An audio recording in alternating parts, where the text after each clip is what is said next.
Hello everyone, my name is William Amzalag and I want to welcome you to our 9th episode of Jonas Longevity TV.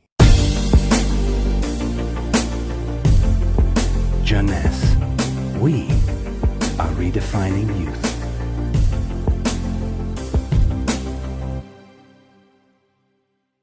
Obesity, or should I say globesity.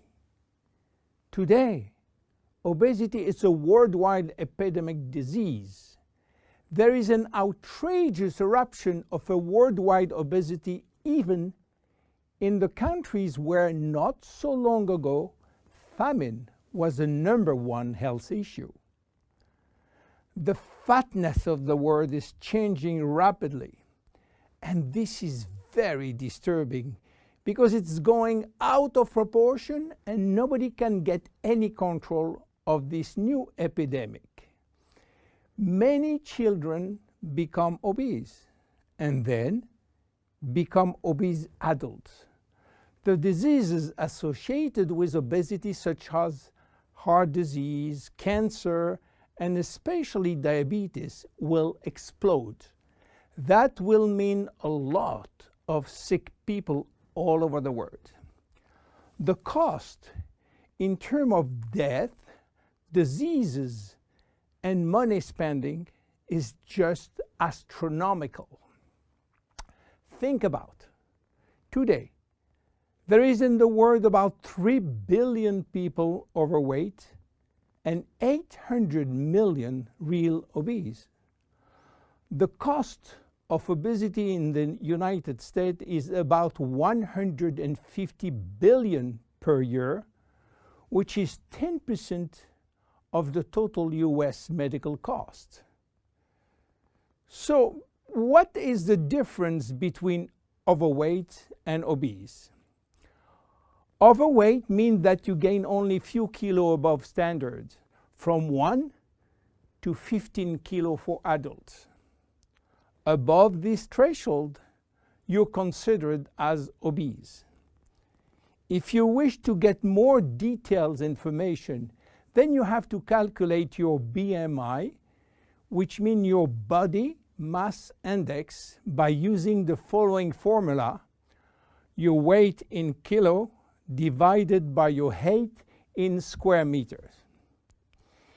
If your BMI shows score under 18.5 per square meter, it means that you need to gain weight. You are underweight. If it is between 18.5 and 25, you are in normal standard. Between 25 and 30, you are overweight, and above 30, you are qualified for obesity. Note that BMI is a standard tool which do not apply in extremes like very tall people or very small people, and also should be adapted to children. Why people become obese? It is very simple in theory, but become more complicated when we reach fat metabolism. We are gaining weight or fat when we eat more than we spend in terms of calorie, or when we spend less than we eat in terms of calorie. So how do we get energy? The body will get energy only from the food, knowing that 1 gram of carbohydrate will release 4 calories, same for proteins, but 1 gram of fat will release 9 calories. So all depend on how much you eat and what kind of food you eat. If the food is rich in fat or in protein or in sugars. Now, how do we spend energy? There are 3 ways to spend energy. The first one is what we call basal metabolism, which is the necessary energy required to get our body working and all our million of chemical reaction working and working properly. This requires approximately 1 calorie per kilo and per hour. So if you weigh 60 kilo, you will spend in 24 hours 60 multiplied by 24 equal 1,440 calories per day. And this is good news because you have no control on that.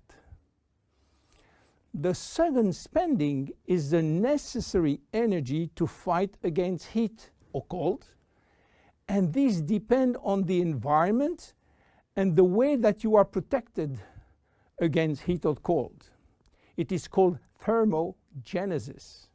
And again, you have little control on that. The third one is the energy required to move your body, and that is entirely up to you. This is to say that physical activity is the only controllable way to spend energy. We will see later that this very simple way of gaining or losing weight is influenced by many, many other factors, and especially the control of fat metabolism by a sophisticated group of hormones. So why such epidemic? To understand, we have to go back 20,000 years ago. As surprising that it can be, our genes have not changed for the last 20,000 years.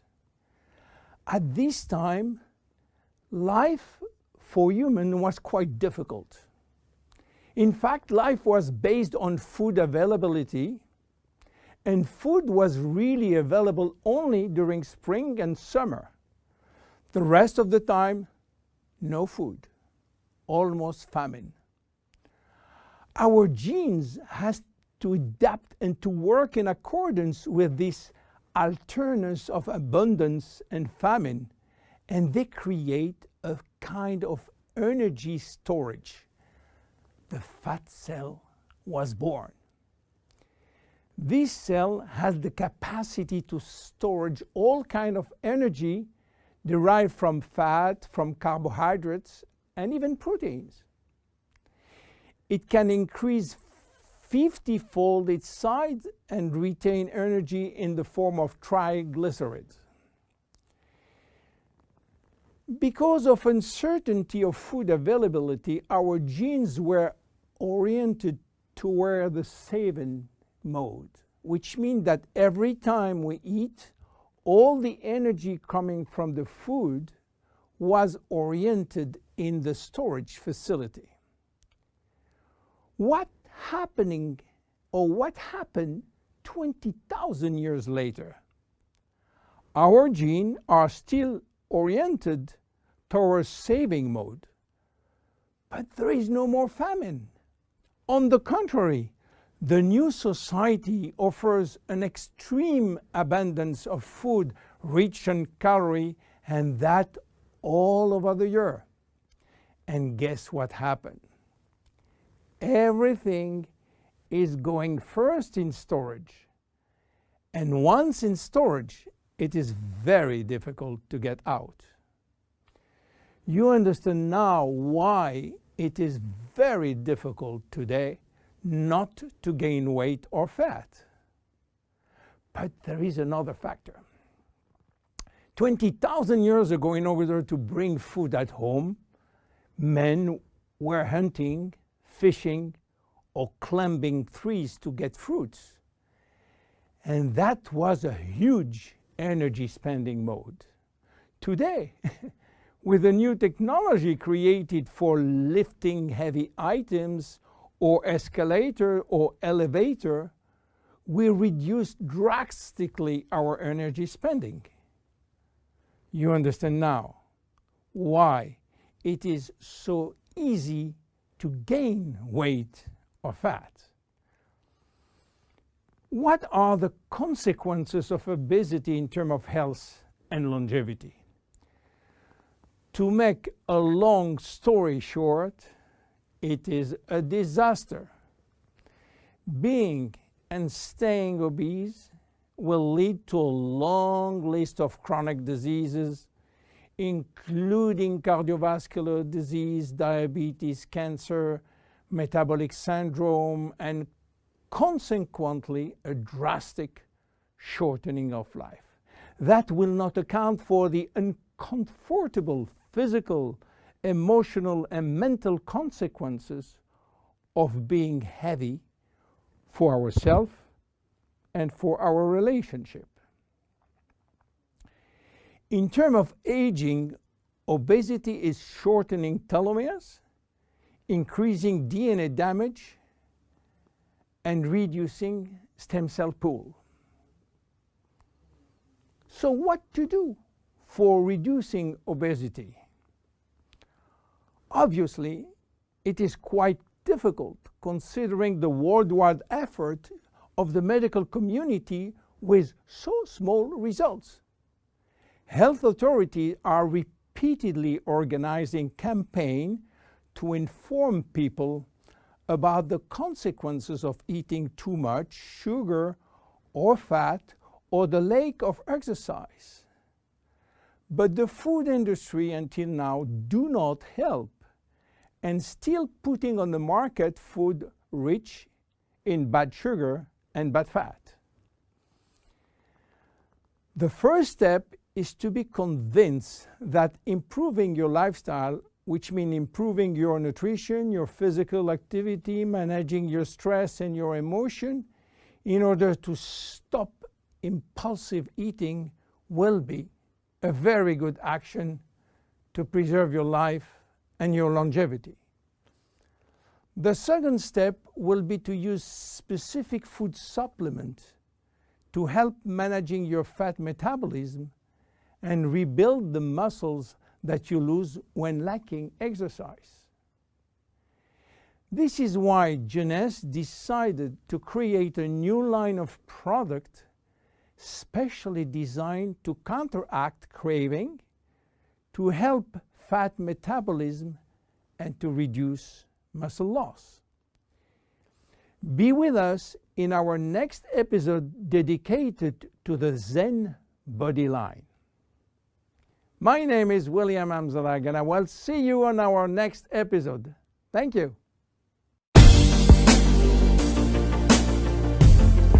Jeunesse. We are redefining youth.